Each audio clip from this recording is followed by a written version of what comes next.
મારું નામ છે Bhavesh Tank, diamond worker union vice president. ગુજરાતના રત્ન કલાકારો માટે આવનારા 2026 બજેટની અંદર રત્ન કલાકાર કલ્યાણ બોર્ડની જરૂર શું કામ?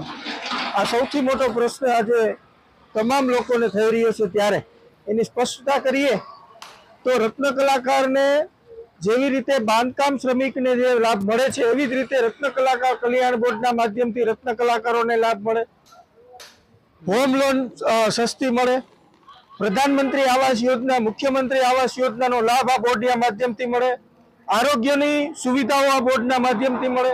રત્ન કલાકારોના બાળકો જે ઉચ્ચ શિક્ષણ મેળવવા માંગતા હોય આ ઉચ્ચ શિક્ષણ મેળવવાની જે સબસિડી છે એ બોર્ડના માધ્યમથી આપવામાં આવે।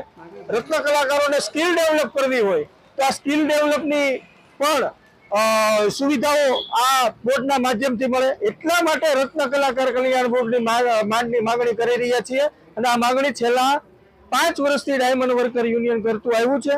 અમને આશા અને અપેક્ષા છે કે રત્ન કલાકાર કલ્યાણ બોર્ડ જો નિર્માણ થયું અને સરકાર જો નિર્માણ કરશે અને સરકાર જો એની સ્થાપના કરશે તો ગુજરાતના 25 લાખ રત્ન કલાકારો અને એના પરિવાર સાથે 50 લાખ લોકોને આપણે સહાય ચૂકવી શકશું।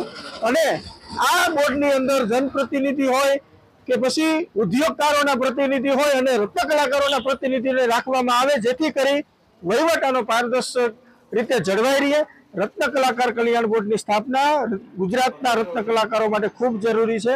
આવી મંદીની અંદર એને એક સહારો મળી જશે।